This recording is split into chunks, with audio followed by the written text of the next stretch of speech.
bayangin, Pet. Uang yang dipakai buat beli Benjamin Sesko 72 juta. Itu bisa nutupin operasional Grimsby selama 13 tahun. 13 tahun. Itu baru Sesko. Baru Sesko. Kalau sama punya 13 sama tahun Bromo udah bisa beli stadion baru mereka.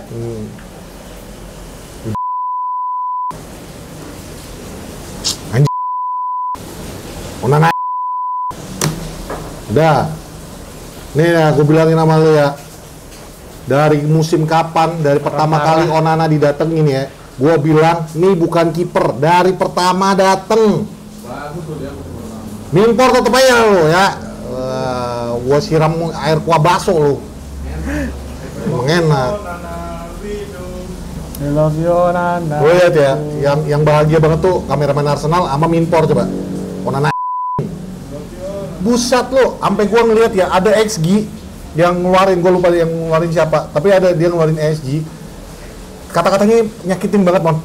91% kiper dimanapun dapat menyelamatkan gol yang pertama. Berarti si bodoh ini 9%. Termasuk dalam 9% yang nggak bisa nyelamatin. Lu nggak pantas pakai baju MU. Salah datanya itu. Asli. Udah gitu gol kedua, lu nangkep apa? Nangkep angin. Pale siapa lu mau keblok? Asli kesel gua. Marah banget kayaknya ini. Udah bikin begadang orang. Ini kalau lu kagak bikin blunder ya Onana. Nggak bakal kita sampai penaltian. Nepis. Ada yang ngomong, itu bisa tuh nepis bang. Nepisnya ke dalam gawang. Apaan lu? Kembali lagi di Para Salang bersama saya Onana dan dia Saint Lemens. Anjing. Gua anjing. Udah. Tadi tuh pembukaan gambaran buat Sembalam. Itu tadi pembukaan gambaran buat fans Manchester United tadi pagi. Pasti kayak gitu. Onana, lu tau nggak nih baju ini remake ya? Ini remake 91 ya. Ini remake 91. Lu tau nggak? 91, 92 itu pertama kali kita juara Premier League. Karena kita punya kiper yang bener. Nggak kayak lu anjing nih. Lu tau badge yang di sini? Ini ada artinya ya, Onana, bangsat. Deh, lu ngomong dah. Ini masih marah-marah kalau gue udah calm down. Intinya kita cuma mau ngasih tahu kalau gambaran tadi pagi itu ya kayak pembukaan sama Bang Pet barusan. Nah, pasti banyak yang kesel, ngebahas soal pembelian pemain nggak berguna, ngebahas strategi Amorim yang sistem-sistem, terus ya apalagi kalau bukan soal kiper nomor 1 kita kan. Ini nomor 1, nomor 24. Nomor 1 itu. Nomor 24. Itu bakalan sepanjang musim. Gak Karena bakal. emang tujuannya Manchester United tuh cari duit dari berita. Bener sih. Itu. Kalau gitu bener sih. Ya udah, kalau gue ngelihat ya dari gue kalau mau ngebahas pertandingan nanti dulu ya. Cuman dari interview Ruben Amorim terakhir itu udah menurut gue udah cukup sih. Jadi kayak semua decision berikutnya diserahkan pemain. Gue ada beberapa asumsi di situ yang tadi udah sempat kita obrolin juga. Satu, memang pemain mau throw manager under the bus, yang which is itu berulang kali terulang di klub kita. Pemain udah nggak mau lagi bermain buat pelatih. Itu satu. Kedua, gue ngelihat ada faktor di mana kayak emang pemain-pemain ini nggak suka Onana main. Lebih ke nomor 2 gua, Mon. Karena kalau nomor 1 sekarang ini, kalau nomor 1 Minpor juga nge-tweet tuh. Tadi gue lihat ya, Minpor tuh nge-tweet dulu zamannya Van Gaal dia kurang karena nggak cocok buat MU katanya. Turunin dikit. Nggak bisa. Ada orang tua di dalam. Nggak kedengeran juga. Terus abis Van Gaal diganti sama Jose, terus dibilang nggak cocok juga. Setelah Jose ada Ole, dibilang nggak cocok juga. Terus abis Ole ada Ten Hag, nggak cocok juga. Nah sekarang lu mau bilang nggak cocok lagi ini, kagak ada itu, lu aja yang goblok semuanya. Kemakan aja. Gua siapa tahu yang goblok siapa? Nggak, maksudnya itu pemain-pemainnya. Oh, pemain-pemainnya. Ya iya kan kita ngomongin pemain tadi kan. Jadi pemainnya ini emang dasarnya emang lu goblok-goblok aja. Enggak sekarang ini Mon, gua nggak bisa. Nih, hati-hati keluar jin. Berarti yang goblok nggak cuma Onana dong. Iya. Nggak cuma Onana, cuma Onana itu bukan goblok lagi, anjing. Udah. Nah, ini masih marah-marah nih. Nggak, Masih cuman kalau misalnya dibilang karena manajernya nggak mau main sama manajernya, ya udah lu kagak usah main sama lawan pakai manajer aja kalau kayak gitu, tarkam aja lu bro. Nggak, masalahnya bukan apa-apa. Kalau gue lebih cocok lebih sepakat dengan teori lu yang kedua, bahwa mereka memang nggak pengen main sama Onana aja. Karena emang beberapa kali scene tuh nggak pernah kelihatan ada komunikasi dari pemain belakang lu lihat ke kiper. Maguire mungkin karena Satu-satunya komunikasi yang terjadi tuh Dalot kan. Dalot buang bola ke belakang, Onana marah-marah, itu bahkan dia nggak komunikasi, dia cuma bilang, udahlah, gue nggak tahu mau ngapain lagi, mungkin gitu bahasanya. Kalau lu bilang sotoy bang, lu bang emang liatin terus Onana ngomong sama siapa? Lu tau nggak, saking gobloknya itu pertandingan yang ditontonin itu gua pribadi ya, yang gua tonton itu Onana, lu lagi ngapain tiap kali kamera nyorot ke arah belakang, gua ngeliatin, lu ngomong nggak sama back lu? Kagak ada. Si tolol. Dia ada Perhatian sama Onana. Iya, dia perhatian banget. Cinta gua sama lu Nona. Gua keinget itu yang mau gue bahas tadi. Ini perbandingan, kan kita bolak-balik bilang kalau kasih pelatih kesempatan. Arteta butuh berapa tahun, Klopp butuh berapa tahun, Pep Guardiola jangan ditanya lah, tapi dia butuh beberapa bulan bahkan, ya kan, untuk sampai ke level yang sekarang. Terus siapa lagi? Banyak pelatih yang emang ketika baru masuk ya emang butuh waktu. Cuman kan ini udah 29 pertandingan. Udah 28 poin. 28 poin. Ini gue mau bandingin sama keadaan Arsenal. Nih kameramen Arsenal yang tadi gue mau bahas.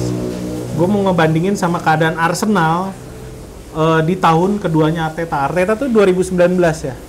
2019 di tahun 2020 itu kelihatan jelas, itu semua pundit juga udah ngomongin kalau ini pemain-pemain nggak suka sama Arteta. Mereka mau Arteta berhenti dan mereka ganti ke pelatih berikutnya.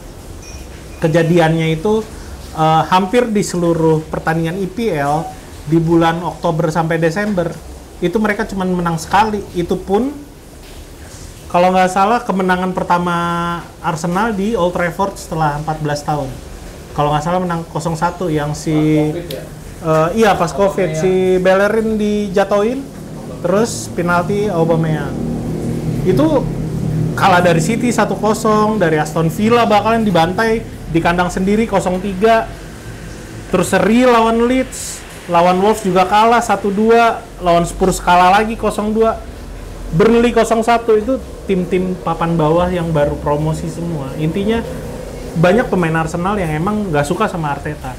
Tapi apa yang terjadi? Klub bikin statement kalau Arteta akan stay dan akan terus bersama dengan Arsenal. Nggak dibilang waktunya, cuman dia akan membuat perubahan dan kita ngedukung. Nah kayak gue bilang, setelah pertandingan ini, semua udah bukan lagi ke arahnya Amorim atau ke arah pemain. Ini udah keputusannya Ineos. Dia mau klub ini mau dibawa kemana? Apakah dia mau tetap stay sama Ruben Amorim? Atau memang dia kasih peringatan ke pemain-pemain, lo semua mesti benar mainnya. Apapun yang terjadi yang dikasih Amorim, ini yang gua rencanain. Sekarang itu belum ada loh. Dua hal yang gua takutin dari omongan lo tuh ya. Yang pertama, dari interview Amorim kemarin yang mengatakan, oke, gua udah ngerti dan the player has spoken very loudly and clearly katanya kan, bahwa pemain-pemain ini udah berbicara apa yang mereka mau kepada gua gitu loh ya. Itu jangan lu tangkap harafiah, dia melihat apa yang dilakukan pemain di lapangan. Udah. Jadi ketika Amorim mengatakan itu, cuman yang gue takutin abis international break dia mengundurkan diri. Ya. Itu ada kemungkinan. Karena kalau dari resign kan itu udah di luar kuasanya si owner. Itu satu. Yang kedua, kalau misalnya memang owner harus tegas yang kayak lu bilang, gue setuju. Tapi tegasnya itu bukan dengan cuma mengeluarkan statement, Mon. Kalau memang lu mau tegas, ini masih ada 5 hari nih. You break the bank dan lu datangkan pemain yang memang dibutuhkan Amorim untuk mengisi lini tengah dan belakang. Kalau memang mereka mau Amorim bertahan. Iya, karena sekarang gini, gua dengar juga yang interviewnya Diego Dalot habis pertandingan. Bagi gue itu udah kaset rusak, kaset diulang-ulang mulu. Udah betul-betul CD rusak itu kalau gue bilang. Dia mengatakan bahwa kan ditanya setelah interviewnya Amorim tadi yang mengatakan bahwa pemain tidak sudah jelas menyatakan statementnya mereka. Menurut kamu apa? Diego Dalot langsung mematahkan ya. langsung mengatakan, enggak, ini semua tanggung jawab kami yang di lapangan, tidak ada urusannya dengan manajer karena kami yang. Nah makanya itu juga pernah dikatakan dia waktu zaman Ole. Sekarang gini, bagi gua kalau memang lu bisa mengatakan itu, artinya lu paham konsepnya. Ya, lu paham konsepnya. Ya, bukan cuma Dalot doang ya. Ini seluruh pemain. Dan itu kenapa Sancho juga dibuang kan? Iya, lu paham konsepnya. Nah sekarang, lu jalanin konsepnya itu. Karena sekarang ini, lu kemarin nggak suka sama Ten Hag. Ya, lu seneng banget sama Ole. Tapi habis itu Ole nggak disukai sama beberapa media, apa bla bla bla, dia dikeluarin. Terus digantikan sama Ten Hag. Lu nggak suka dengan rezimnya, kekerasannya Ten Hag. Disiplinnya Ten Hag atau apa semua itu. Ya, bullshitnya Ten Hag itu juga lah ya. Habis itu lu throw him the bus, dan sekarang lu dapat Amorim. Nah sekarang lu bilang, apakah, gua nggak ngerti lah kenapa kalian nggak suka dengan Amorim. Apakah karena dia terlalu jujur, terlalu polos, terlalu lurus, terlalu apalah, yang nggak ngerti lah gue yang masalahnya gini. Ntar dulu. Tapi apa jaminan lu pelatih berikutnya lu bakal suka? Betul. Nggak ada jaminan lu. Jadi sekarang make what you have right now. Yang sekarang ini adalah Ruben Amorim dengan sistem yang udah jelas dia berikan kepada kalian. Ya udah play. Jangan cuma teorinya doang, udah kasih rusak lu pada semua ngomong kayak gitu. Ini banyak pembalap ya sini ya? Pembalap ya. Ini yang dikatakan Patrick ini benar. Karena ini cuma selang beberapa hari doang dari Manchester United yang bermain luar biasa walaupun kalah waktu lawan Arsenal, tapi kita bisa lihat di situ, oh, ternyata sistemnya udah works. Semua udah berjalan dengan baik. Udah tinggal tunggu kapan golnya. Plus tinggal tunggu siapa striker barunya. Datang Sesko, kenapa jadi balik lagi ke stylean awal? Kan gitu kan iya, maksud lo. Sekarang gini, Mon.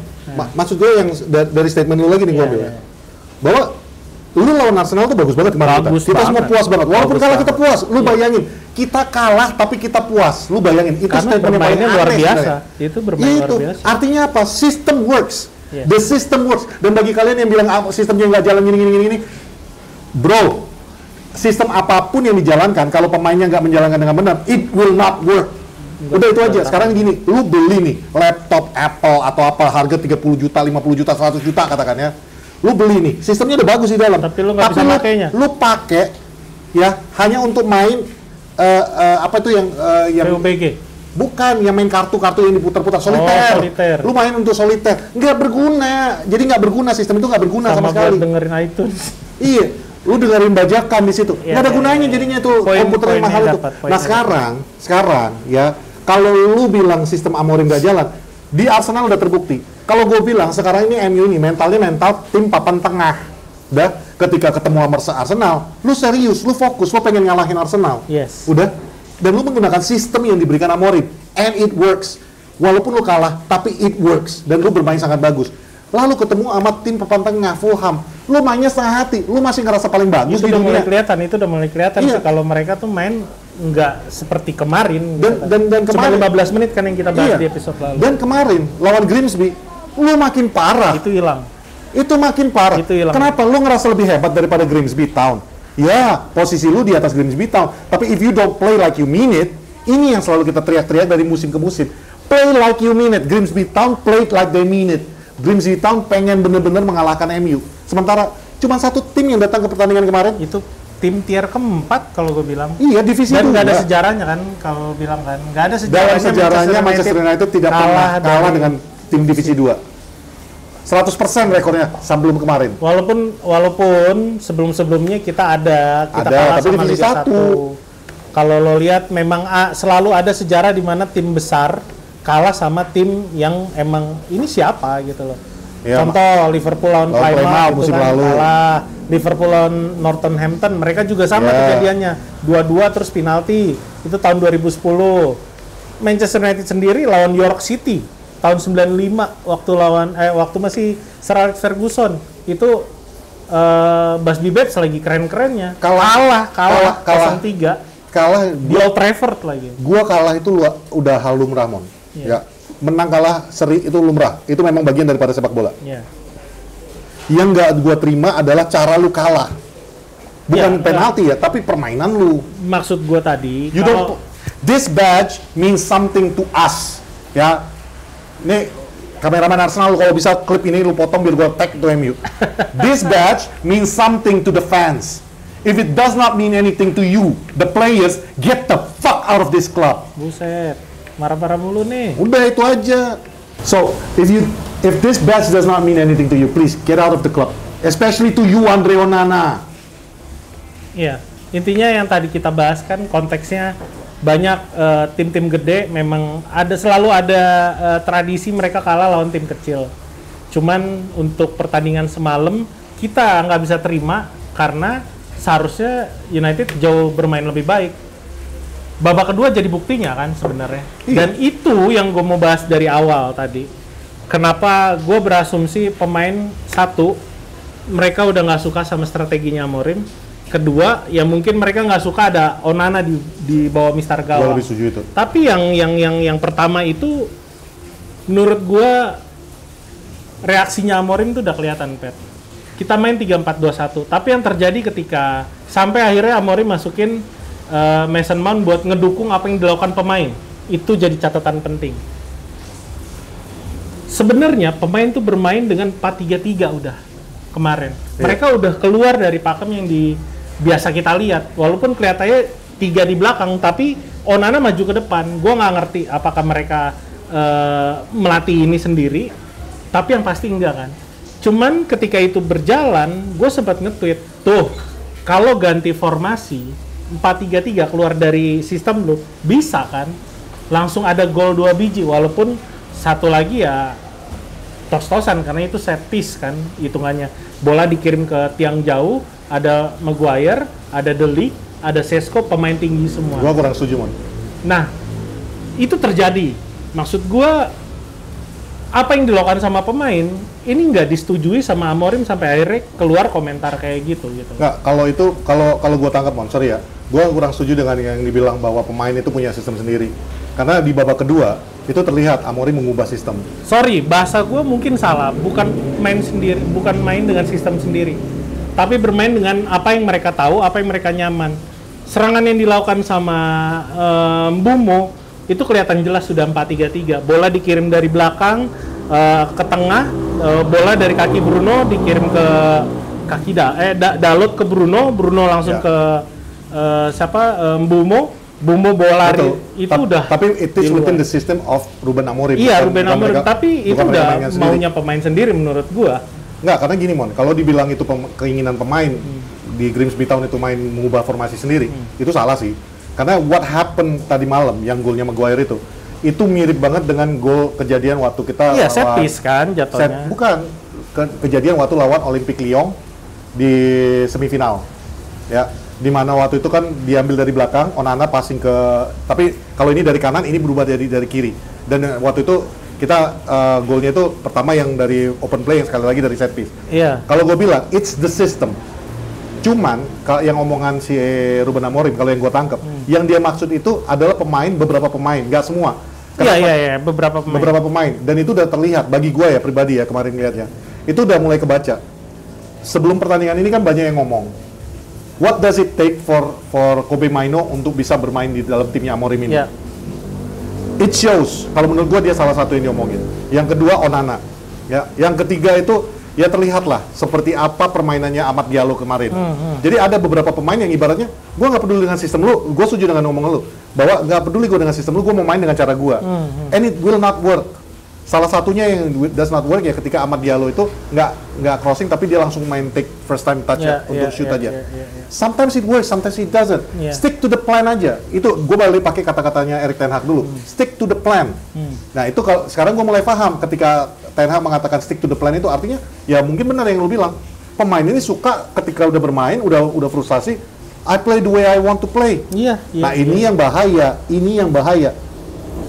Dan kalau misalnya dibilang bahwa pemain ini throwing Amorim under the bus, kenapa tadi gua nggak setuju statement pertama, lebih gua setuju dengan statement kedua. Lu lihat kan ketika digantikan si De Ligt masuk, si Mbeumo masuk, Bruno masuk, terakhir Mason Mount terakhir masuk ya. Ini gua setuju bahwa pemain ini lebih suka kepada Onananya. Kenapa? Karena masukin pemain penyerang semua instead of pemain bertahan. Ya, plus ini yang dilakukan yang masuk ini semua doing what Amorim is asking to do. Artinya apa? Pemain does not want to throw the manager under the bus sebenarnya. Yang the problem is kalau menurut gue setuju banget yang sebelum kita take ini tadi kan kita ngomong nih. Gue setuju banget. Kayaknya memang udah pada nggak suka sama Onana, jadi udah nggak pada mau komunikasi sama Onana. Ya kalau emang itu lu kelihatan kok, itu kelihatan. Nah itu, kalau lu nggak mau komunikasi, ya udah gue nggak mainin pemain belakang lagi. Gue mainin pemain depan aja semua. Jadi nggak ada yang komunikasi lagi sama belakang gitu loh. Nah itu berimbas dari akhirnya apa yang dikatakan sama Amorim di interview terakhir itu, kalau bahkan dia juga udah pasrah. Lo nggak mungkin ngeganti 22 orang pemain, itu persis sama yang dikatakan sama Ten Hag terakhir sebelum dia akhirnya dipecat. Itu sama seperti yang dikatakan Ralf Rangnick juga. Ya, nah, ini MU butuh operasi besar. Pada akhirnya ini semua dibalikin lagi di momen ini, di saat ini semua dibalikin lagi udah ke Ineos. Kalau menurut gua, Betul. kalau mereka mau support Amorim, kasih apa yang dia butuhin. Kalau lo bilang, bang, tapi kan udah dikasih tuh, Bumo, Cunha, Sesko, harganya nggak murah. Lah iya, emang kemarin ada dia dikasih. Paling cuma Patrick Dorgu doang kan. Lo lihat Patrick Dorgu juga menurut gua nggak buruk-buruk amat. He was shit. Iya, he was shit, tapi paling nggak kita punya back kiri selain Luke Shaw. Siapa lagi pilihannya? Betul. Lo mau korek duit sedalam apa ketika di bulan Januari musim lalu? Maksud gua kayak gitu. Musim lalu ya, itu gua setuju. Iya, akhirnya yang bisa didapat ya cuman Dorgu. Kalau sekarang lo ngabisin duit buat beli di wingback, di di right back udah ada Mazraoui, buat apa? Di kiri kita udah ada Diego Leon, itu buat apa? Jadi ya duitnya dialihkan buat ke depan, karena itu masalah sebenarnya kan sebenarnya. Masalah sebenarnya di belakang, Simon. Iya, gue setuju. Walaupun gue pribadi tadi gue juga udah sempat ngomong, gue juga udah ngomong di sosial media gue kalau, thank you. Sebenarnya kalau mau dipaksakan kita nggak perlu ada kiper baru. Kita lebih butuh midfielder daripada kiper baru. Kalau memang uangnya nggak cukup, kayak gitu sih maksud gue. Gue sih kalau kan gue ngerti nih. Kemarin juga di medsos gue udah rame yang ngomong break the bank untuk Baleba aja bang. Lu juga tadi ngomong gitu kan, udah bayarin aja tuh Baleba. Kalau nggak salah Minpor yang ngomong. Gue lebih suka Hulman sih. Nggak, Minpor yang bilang break the bank aja untuk karena Baleba nggak bisa bertahan. Terus lu bilang Hulman gitu kan, which is it's fine. Kalau emang lu mau ngambil midfield, intinya it's fine. Support manager lu, support the manager system. Lu ngambil kiper manapun, ya jujur, Christie kemarin, kipernya Grimsby, lu ambil dia aja untuk si Pim. Iya, bukan Christie. Emang Pim ya namanya? Iya. Oh iya. Christie Pim itu aja. Gue jadi teringat Pimnya Ant-Man lagi anjing. Enggak, maksudnya lu ngambil Christie Pim aja, ya. Lu udah lebih bagus kualitas kiper lu daripada Onana. Jujur aja gua. Ya paling nggak dia stop the ball. Intinya gini. Baik. Terus ada sorry Mon ya, sebelum masuk ke pembahasannya. Ada satu titik yang dimana banyak orang di medsos gua menjawab, "Bang, kan toh Amorim yang meletakkan Onana. Onana nggak mungkin muncul sendiri di daftar pemain kan gitu." Gue setuju. Itu pemain yang menentukan. Itu menurut gue salah satu dosanya Ruben Amorim kemarin. Iya, ya. Cuman gue juga ngerti kenapa dia taruh Onana. Onana dijadikan cup player. Makanya gue bilang Bayin itu yang main di League. Iya, rotasi. Tapi kalau cuman nggak rotasi, lu nggak sampai separah itu sih. Maksud gue gini, kalau ngomongin rotasi, kita nggak bermain di mana-mana. Menurut gue kita nggak perlu rotasi juga tadi malam. Benar. Kalaupun lu butuh rotasi, kalau cuma Onananya yang lu ganti, gue masih ngerti. Untuk menjaga ini orang kan lagi banyak bacot nih, si Onana. Oke, Onana main. Tapi Frederiksen nggak perlu main. Lu masih bisa mainin Yoro. Lu masih bisa mainin Delite sama Maguire. Intinya ada dosa Amorim lah. Dosa Amorim juga ada. Gua jadi setuju. itu kenapa banyak fans yang sekarang ngecap Amorim kayak udah nggak pantas lagi buat melatih Manchester United. Kita ngerti. Karena ya kayak pembukaan kita di awal. Kita cuma bisa marah-marah doang. Nggak bisa... Cuman kalau untuk ganti manajer juga gue itu, sorry ya, kita bukan tipe out-out. Karena balik lagi, kita percaya yang namanya fondasi lu bongkar lagi, mulai dari nol lagi lu.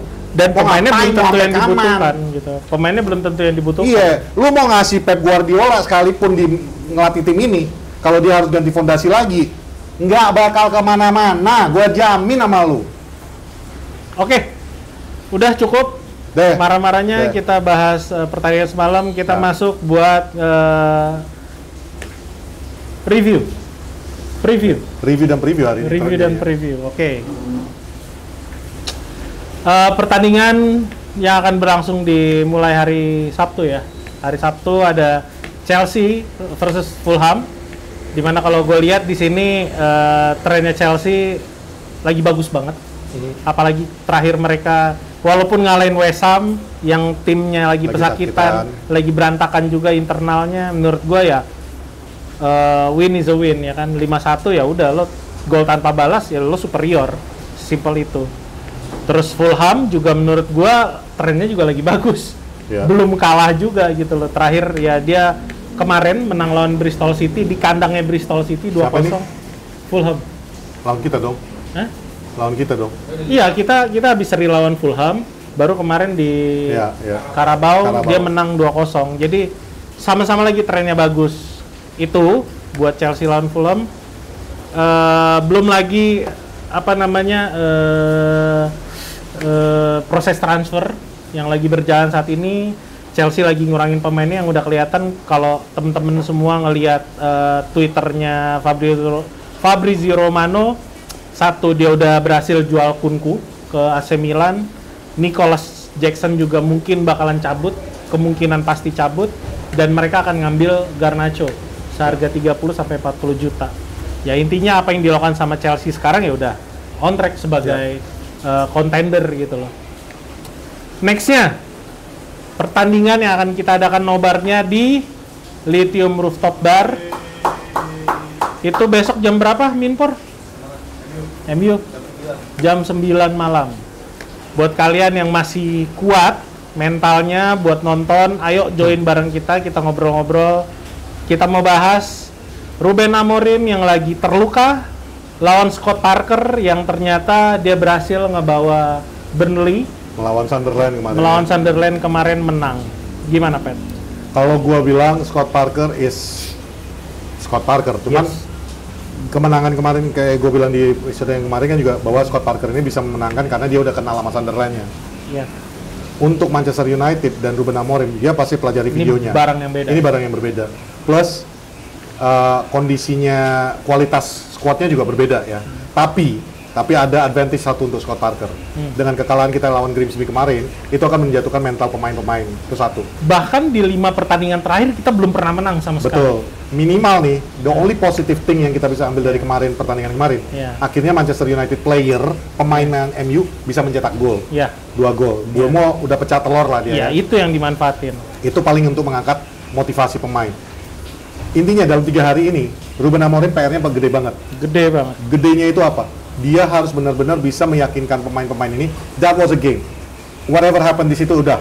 Kita fokus to the next game. Karena lupain itu kan komentar dia. Kalau emang dia disupport sama ini. Nah, sekarang kalau misalnya dia udah memahami, kata dia kan dia udah memahami pemain-pemain udah speak loud and clear. Oke, pemain-pemain yang udah speak loud and clear itu lu nggak mainin. Sekalipun itu Amad Diallo. Nggak usah lu mainin kalau memang dia keberatan main di wingback gitu ya. Ya, kalau memang udah nggak bisa ya udah fine. Gue ngerti juga kenapa Amad Diallo merasa bahwa loh kenapa gue yang jadi digusur. Ya, but the logical answer is kita bayar mahal untuk Buemo. Nggak mungkin Buemo yang gue cadangin demi lu. Betul. Udah, Bumo. Jadi gajinya Bumo pun lebih besar jauh. Jadi jatuhnya selain itu memang efektivitasnya itu memang digunakan Bumo untuk sebagai right wing untuk membuka serangan di final third-nya lawan. So kalau memang Amad Diallo menurut lu nggak bisa dipakai, nggak usah dipakai. Kalau Bruno Fernandes sekalipun menurut lu lagi nggak mood, lagi nggak bagus apa, bench him. Perlu diingat, Bruno Fernandes kemarin turun, yang gue bilang 4-3-3, dia turun ke bawah, dia ngambil DM, invert ke jadi center back. Jadi ngontrol bola dari belakang buat nge-build up, karena dia nggak percaya sama Onana. Nah, ya artinya itu Mon, kalau sampai Bruno mundur ke belakang, nggak percaya sama ini, kita kehilangan salah satu pemain kreatif kita dan satu-satunya di lapangan kayak kemarin itu untuk membuka serangan. Bruno Fernandes ketika bermain di posisi 6 bahkan 8 nggak terlalu berguna. Dia butuh di depan untuk membuka serangan. Kreativitasnya, kalau ini orang nggak bisa membuka kreativitas, ya kita nggak bisa membagikan bola kepada Kunya, kepada Bumo, dan Sesko nggak akan dapat supply. Bagi gue tuh mungkin maksud lo kalau Bruno Fernandes juga keberatan ya udah posisi dia saat ini, ya mau nggak mau di drop ya. Atau lu pasang dia di posisi yang memang lebih pantas. Jadi betul. Needs a lot of change di dalam klub klub apa dalam tim yang saat ini. You have the players. Walaupun agak aneh, kita udah ngomongin di episode yang sebelumnya ya. Kita punya 10 pemain nomor 10 kita itu ada 5 orang kemarin itu. Tapi that's what you have right now. And if that's the only thing that you have, ya you use it. Lalu pakailah yang ada. Lu nggak bisa ngarepin yang lebih dari itu kan. Kecuali ya balik ke omongan lu.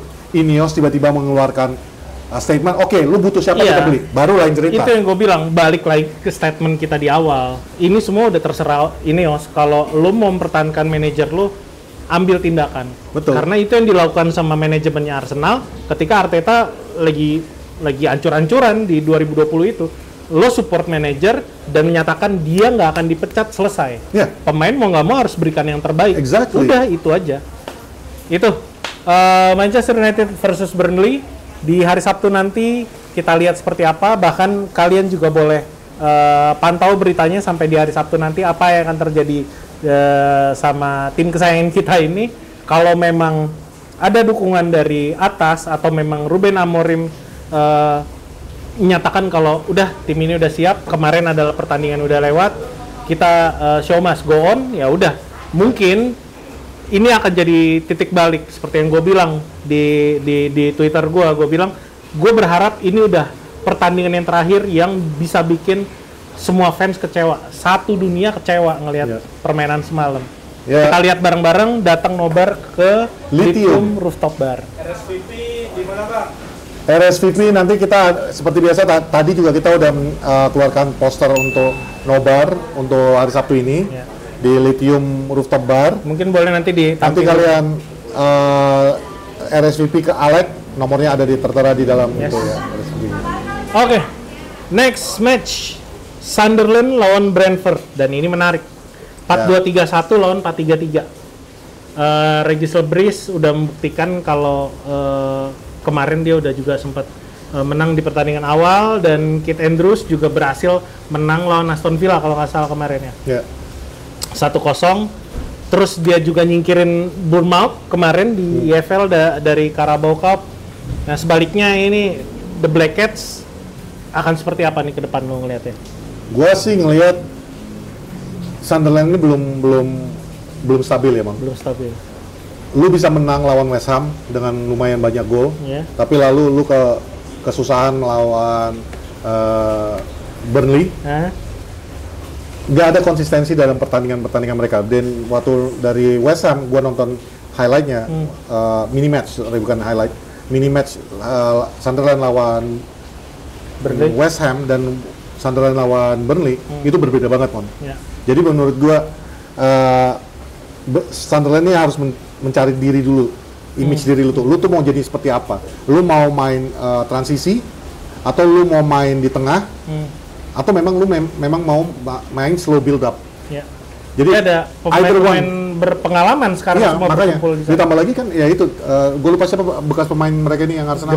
Granit Xhaka yang bisa sebenarnya mengontrol tempo dari permainan itu sempat gue sebut di 2 episode yang sebelumnya. Bahwa ini orang yang sebenarnya menjadi kunci dari Sunderland ini. Ya kita lihat aja besok lawan siapa besok? Lawan Brentford, which is Brentford yang baru memenangkan pertandingannya juga minggu lalu. Ini ternyata works, Keith Andrews ya. Keith Andrews works. Ini juga jadi PR baru lagi buat si Sunderland. Jadi kita lihat aja besok seperti apa pertandingan Sunderland dengan si Keith Andrews dan mungkin ini akan jadi pertarungan yang menarik karena kalau dirunut dari sejarah ini pertemuan mereka pertama kali di kasta teratas Liga Inggris. Ini pertemuan pertama kali Sunderland versus Brentford di EPL. Pertandingan berikutnya Tottenham Hotspur lawan FC Bournemouth.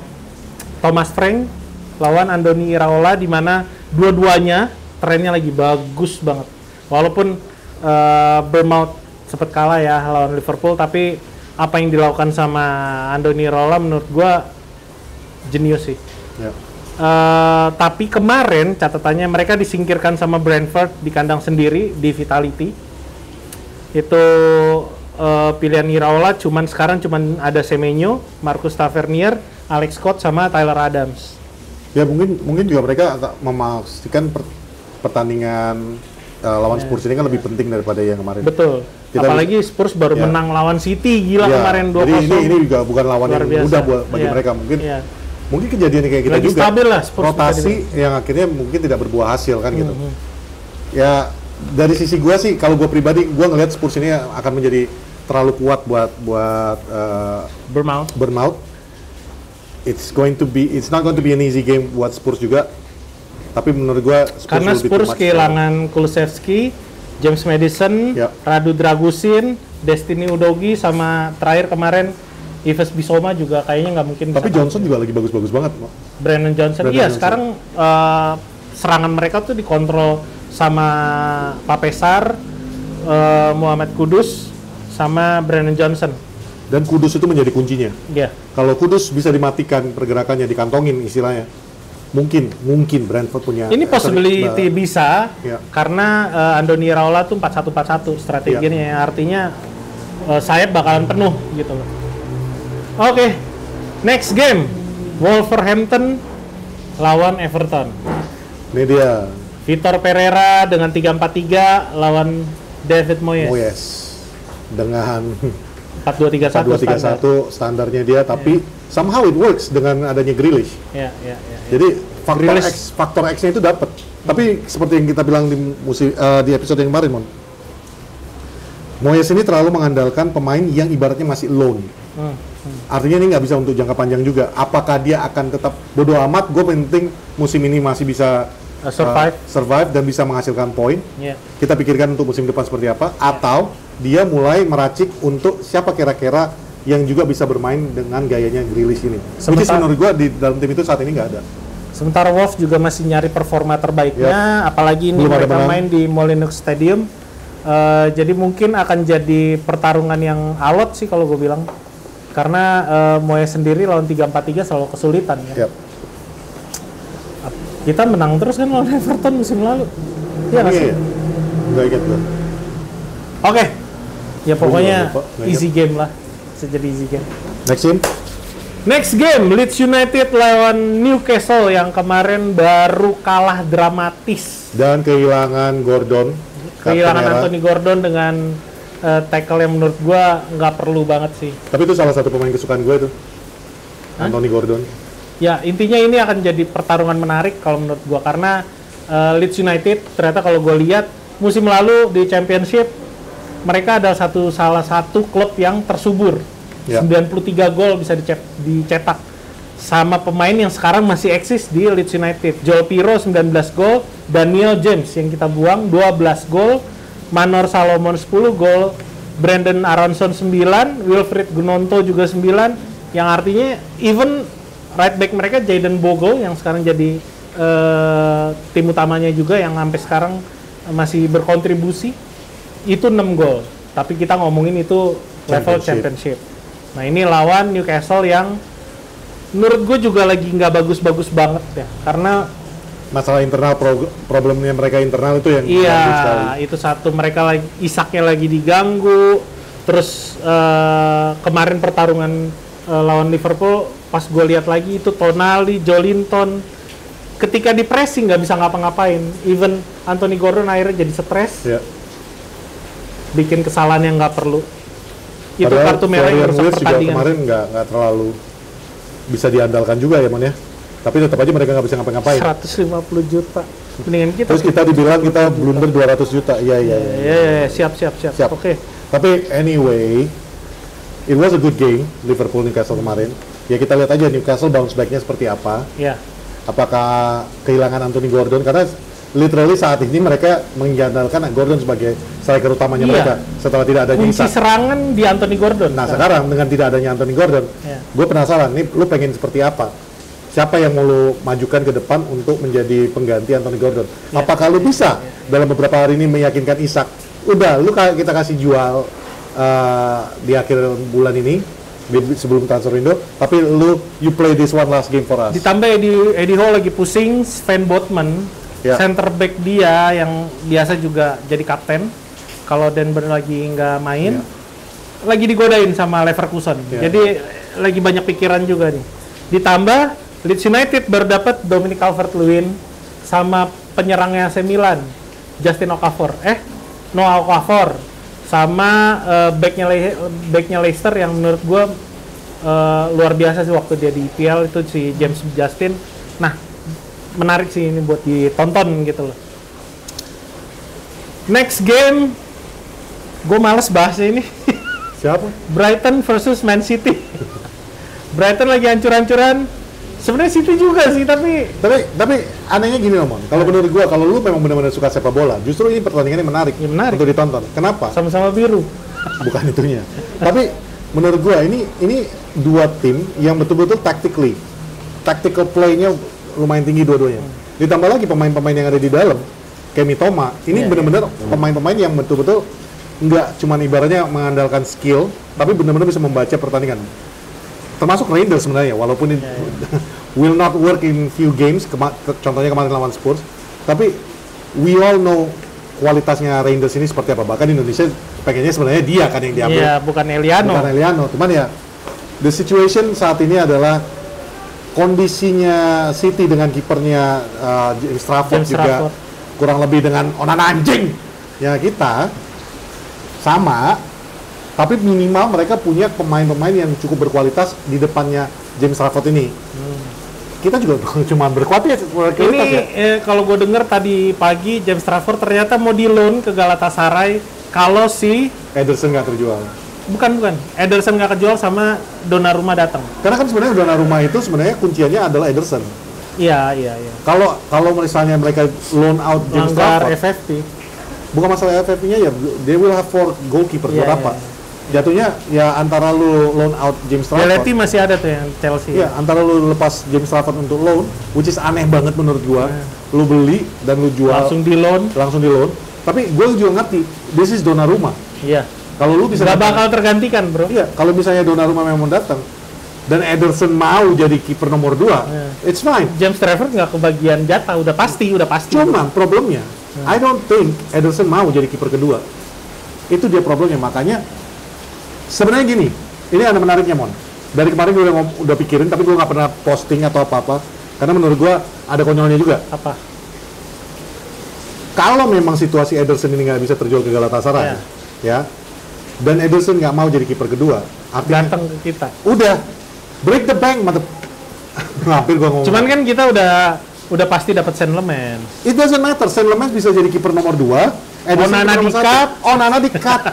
Ya, tapi di luar semua masalah kiper-kiper itu, Mon, menurut lu sendiri gimana nih chance-nya City besok?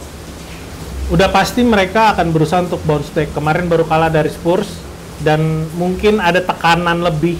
Gue ngelihat Pep Guardiola sampai jual pemain, beli pemain, bahkan sekarang lagi ada kontradiktif apakah Savinho mau dijual ke Spurs atau enggak.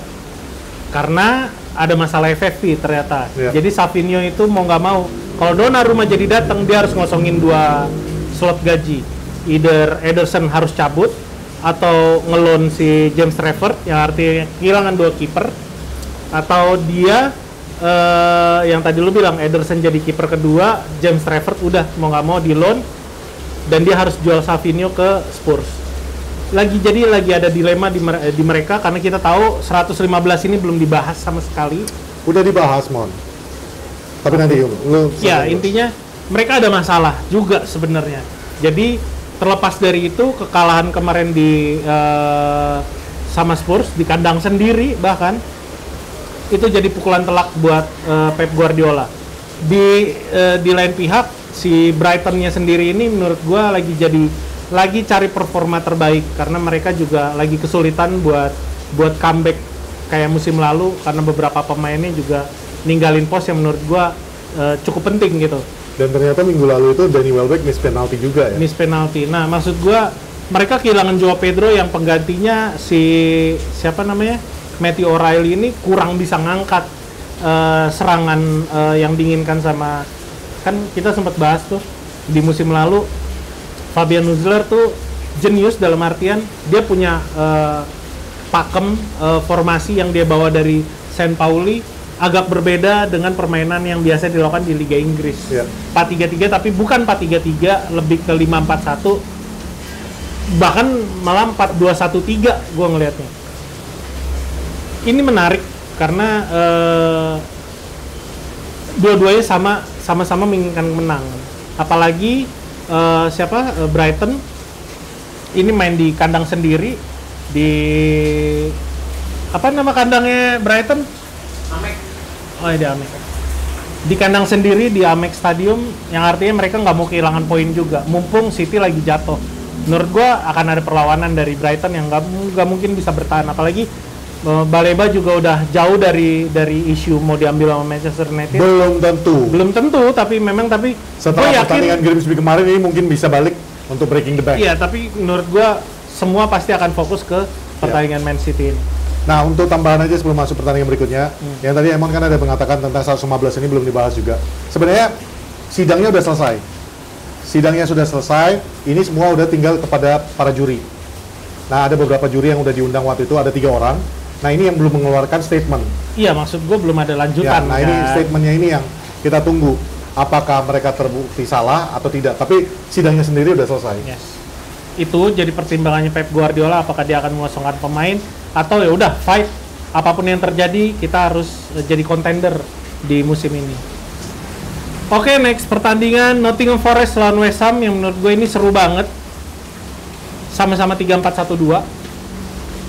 Sorry.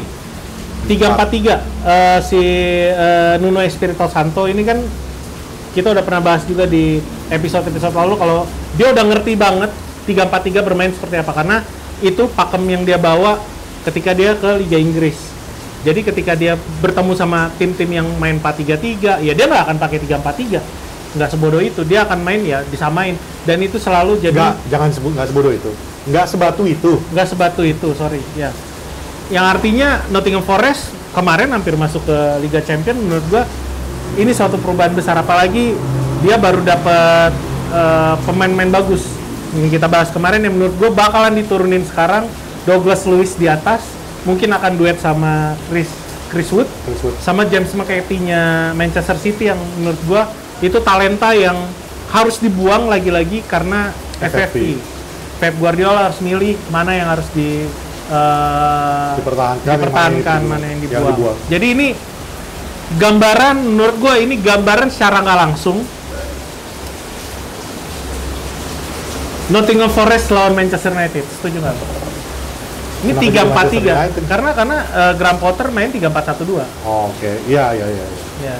Dan Nottingham Forest lagi-lagi Nuno Espirito Santo bisa nggak nih ngadaptasi tim yang lagi-lagi pakai 3-4-3. Kalau kita ngelihat dari pengalaman kita musim lalu lawan Nottingham Forest, gue yakin bisa sih. Karena kita kalah lawan Nottingham Forest semua. Gitu. Apalagi sekarang ada Douglas Luiz. Iya. Next game? Di sisi lain si West Ham-nya sendiri yang kita udah sempat bahas benar-benar lagi nggak kondusif. Iya, makanya gue sih nggak ngelihat lebih Nuno Espirito Santos ini bisa atau tidak. Lebih kepada lawannya memang tidak kondusif. Lagi hancur ya. Apalagi nih main di City Ground di kandangnya. Gue nggak heran kalau West Ham berada di zona degradasi by Desember. Sekarang juga udah sih, udah 20 mereka. Sama kita dong. Kita barengan? Enggak, kita masih 16. Oke, next game yang menurut gua Liverpool. Kita juga mau ngadain nobar nih teman-teman kalau mau datang nonton Liverpool lawan Arsenal. Arne Slot lawan Mikel Arteta. Ada di Luthium. Ini big match. Kalau MU Burnley itu super big match. Ini big match. Ini big match. Jadi kalian datang nonton dulu super big match. Selesai nonton super big match, boleh baru nonton lagi big match. Baru nonton super big match. Match biasa. Kita balik ya. Super big match itu MU lawan Burnley. Kenapa MU Burnley itu super big match? Kenapa? Karena itu derby, bos. Ya, derby Manchester loh itu. Mungkin banyak juga teman-teman yang belum tahu. Burnley itu ada di Manchester, di Greater Manchester ya. Jadi itu sebenarnya derby yang nggak pernah diomongin karena orang ingatnya cuma MU lawan City. Karena derby nggak pernah sampai ke level terbaik gitu. Ya, jadi kali ini City kan udah nggak lawan kita ya. Lawan kita mungkin Burnley ya. Jadi ini derby. Derby Manchester. Nah, setelah itu kalian bisa menyaksikan Gyökeres. Apakah dia mampu? Ya, itu mulu. Padahal udah ada Chen Gyökeres. Coba. 49 Lewis Kelly. 49 Lewis Kelly. Bukan 49 undefeated. Dia udah takut nyanyi itu. Defeated by Manchester United. Enggak, padahal Gyökeres sudah ada chain yang bagus loh. Apa? Dia ngambil chainnya Zlatan Ibrahimovic. Yang mana ya? Yang Ibrahimovic, brother. Oh ya. Tapi anyway, Ini akan jadi pertarungan menarik karena menurut gua saat ini pembelian terbaik ada di kedua klub ini. Pembelian penyerang terbaik ya. Gyökeres Sudah nyetak gol dan menurut gue itu bukan gol kacangan ya. Dia nyusur sisi kiri, dia cutting ke tengah dan dia nyetak gol itu luar biasa. Walaupun dia nyuri jatah penalti anak 16 tahun. Jadi guys, dari tadi gue nggak bisa ngeliat kameramen Arsenal karena lampu tuh persis di depan gue, jadi gue buta. Barusan gue ganti posisi, gue ngeliat kameramen Arsenal kayak gini ternyata dari tadi. Wanyeng. Terus Liverpool, pembelian terbaik menurut gue saat ini ya Ekitike. Ya. Dia udah assist udah 3 ya. 3, golnya udah 3 juga. Golnya 2 ya? Golnya 3. Yang artinya ini pembuktian nih. Apakah bukan apakah, gue ganti bahasanya. Ini pembuktian siapa yang pantas ada di posisi teratas English Premier League musim ini. Setuju nggak? Enggak. Kenapa? Ayo coba silakan. Karena menurut gua yang pertama Arsenal nggak akan sampai di atas. Jadi ngapain kita bahas Nomor 1 itu? MU ya. Gila, juaranya MU lah bro, gila lu. Sekarang gini, ini juga pembuktian. Kalau Emon mengatakan tadi, ini pembuktian untuk 2 striker. Siapa yang jadi golden boot lah nanti ya. Ini juga pembuktian bahwa netizennya MU ini, bacot kalian itu kadang-kadang luar biasa. Ya, bukan mau menggurui. Tapi gue masih ingat kalian ketika gue posting di akun pribadi gue, KTK gini. Kalian semua bilang, ya bang, pemain semuda itu 100 juta kemahalan. Nggak pantas. Buat apa? Ntar flop lagi, bla bla bla, du. Bro, it works. Tapi balik lagi, Assist 3, gol 3. Mungkin ada benernya juga kalian. Ketika dia main untuk MU mungkin nggak kayak gini juga hasilnya nanti. Mungkin kalau CSKA yang ke Liverpool, CSKA udah 6 gol kali kalau saya nih. Udah 10. Hat-trick 3 pertandingan. MU lu kenapa sih? Oke, itu jadi teman-teman buat yang mau nonton Liverpool Arsenal, ya. Silakan langsung datang, kayak free ya. Intinya gini, nanti kita akan kasih informasinya besok. Ya, ini hari Kamis berarti Jumat. Kita akan menaikkan posisi Poros Nobar untuk Arsenal lawan Liverpool di Lithium Rooftop Bar. Nah, sekali lagi mengingatkan Poros Nobar ini kalau musim sebelumnya kan kita MU Talk nih. Ya. Nah, kalau sekarang kita seperti di episode ini juga kalian udah lihat kita udah mulai membahas semua klub-klub yang lain juga, walaupun pelan-pelan lah ya, alon-alon asal kelakon katanya kan. Tapi tetap hati kami tetap MU. Cantona. Ya. Nih, ya, Andrea Nana anjing. Ini logo MU ya, nih, ya. Dah. Pertandingan berikutnya dan bisa dibilang pertandingan terakhir, Aston Villa versus Crystal Palace. Gua. Unai Emery versus Oliver Glasner. Iya benar, di Villa Park. Ya, gua bilang Palace yang juara. Kenapa? Ayo, silakan. Faktornya cuma satu, Dean Henderson. Hah? Dean Henderson. Ini pemain yang juga salah satu yang dijual sama Erik ten Hag berbarengan sama David De Gea. Ini faktor X menurut gua. Dia kemarin juga di pertandingan sebelumnya kan, walaupun kalau nggak salah kalah ya atau seri ya, gua lupa ya minggu lalu. Tapi performa dia lumayan lagi bagus-bagusnya. Crystal Palace. Apa? Oh menang ya? Ya pokoknya dari beberapa pertandingan. Iya kan, seri. Walaupun seri, menurut gua ini pemain memang lagi percaya dirinya lagi tinggi dan kalau padahal baru ditinggal Eberechi Eze. Iya betul, Eze pindah ke Arsenal. Cuman kalau kalian ingat si Dean Henderson ini ya, Dean Henderson ini sebelum ke MU, kembali ke MU, dia juga di loan out. Ya, dan di klub Southampton ya. Jadi kalau kayak si Dean Henderson ini, kalau teman-teman lupa, gue ingetin aja. Sebelum dia bermain di MU, dia justru berkembangnya di Sheffield United, with the Blades. Dan dia saat di The Blades itu betul-betul memberikan performa terbaiknya dia. 82. Itu juga yang membuat gue waktu itu mengatakan bahwa ini replacementnya David De Gea yang terbaik. Cuman Dean Henderson sendiri yang membuat susah hidupnya waktu itu. Dia nggak mau menunggu. Gua mau jadi kiper nomor 1. Itu juga yang waktu itu jadi dilema dan polemiknya dia. Karena saat itu masih ada David De Gea. Saat itu kita ironis banget tuh. Saat ini kita punyanya anjing Onana, Bayindir, sama Tom Hinton, ya, which is tiga-tiganya yang bisa kita andalkan. Ya. Musim pada saat itu kita punya David De Gea, punya Dean Henderson, dan punya Matthijs Kovar. Tiga-tiganya Matthijs Kovar, bisa tiga-tiganya bisa diandalkan gitu. Which is ini menurut gue dosa terbesarnya Ten Hag ya. Nah, kenapa gue bilang tadi Crystal Palace has the edge, walaupun baru kehilangan Eze ya. At the end of the game, gue pakai kata-kata coachy, sorry. You score 11 goal, your opponent score 11 goal, you score 12 goals, you still win the game kan gitu. Dan menurut gue Dean Henderson ini akan menjadi palang pintu banget terbaik untuk buat Crystal Palace. Fun fact, jadi ada beberapa konten kreator di sana nanyain, gimana sih kalian kehilangan Eberechi Eze? Ternyata semua mendukung, karena buat mereka Eze itu adalah anugerah yang dikirim Tuhan untuk menyelamatkan bukan Crystal Palace, menyelamatkan apa ya? Bukan menyelamatkan, menaikkan derajat mereka. Sampai ada jadi ada salah satu konten kreator wawancara keluarga tertua yang mendukung Crystal Palace.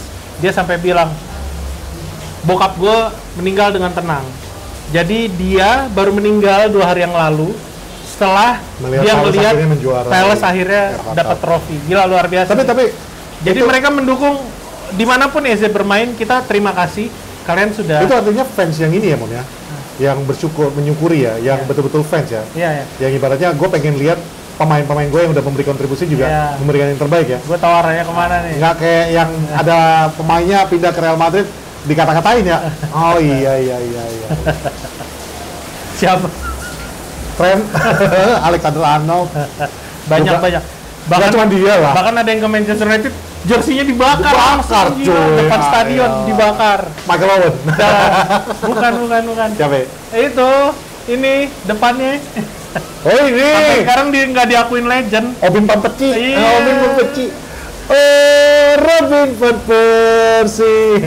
Dia serius banget dia kalau lagi diledekin. Ya, diledekin dia pernah nggak denger. Ya, balik lagi ke pertandingan. Menurut gua ini mungkin akan dimenangkan Crystal Palace karena ternyata belakangan Villa juga baru kalah lawan Brentford kemarin di 0-1. Menurut gua ini faktor penting karena beberapa pemain kayak out of perform. Kayak si Amado Onana, John McGinn, Morgan Rogers, Oli Watkins yang dari awal kita gangguin. Siapa yang lagi off form? Aston Villa. Amado Onana. Emang Onana semua anjing. Onana anjing. Udah, itu aja dari kita. Terakhir Aston Villa versus Crystal Palace. Unai Emery lawan Oliver Glasner. Kita lihat aja karena Oliver Glasner juga pakai strategi yang sama 3-4-3. Sementara itu, update transfer sedikit sebelum kita tutup, kita closing. Tadi udah kita bahas Nkunku ke AC Milan, Akanji ternyata dijual sama City juga. Itu dia ke Milan juga. Terus Arsenal, kameramen Arsenal mungkin akan dapat satu lagi punggawanya Leverkusen. Yoi. Piero Hincapié. Habis dah itu Leverkusen. Semua ninggalin Erik ten Hag. Terus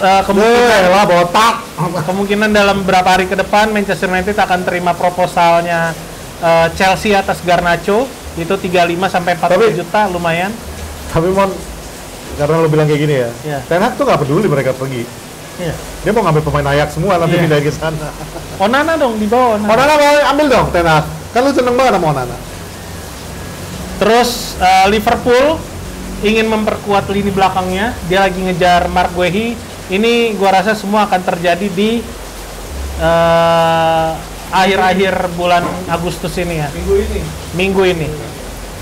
Dan Crystal Palace yang barusan kita omongin, karena dia kehilangan Eberechi Eze, dia ada duit sekarang, dia mau ngambil wingernya Villarreal yang menurut gua luar biasa bermain musim lalu, itu Yeremy Pino. Jadi ini akan jadi Liga Inggris yang menurut gue mungkin nggak terbaik tapi seru gitu loh. Salah satu yang Banyak pemain salah satu baru. yang terbaik, Man. Karena salah satu yang terbaik. Kenapa kalau bilang yang terbaik? Lu lihat hampir Big Four plus MU semua memiliki kualitas striker yang lumayan bagus. Yang gua jadi pertanyaan adalah MU ngapain ikut-ikutan? Ya itu dia. Ini jadi terbaik karena Manchester United lagi nggak di atas. Ya. Sedap. Betul. Dah. Ini Gitu yang aja. terbaik karena kalian nggak perlu khawatirin MU lagi nggak di mana. Jadi kalian bisa bersaing antara yang biasa main di papan tengah. Karena nanti kalau MU balik ke atas, ini udah belagu nih. Hujat dah kita hujat. Ini kalau Hujat, MU udah ada di atas, udah nggak jadi terbaik karena udah ketahuan juaranya. Oke, itu aja. Gua Patrick yang sangat membenci Andre Onana anjing. Dan dia Gua Raymond, di situ ada Minpor, ada kameramen Arsenal, dan kami Poros Poros Salam. Salam. Thank you. Victor is Victor. Victor Joker. Itu dia. Urut. Tut, tut, tut, tut, tut, tut, tut.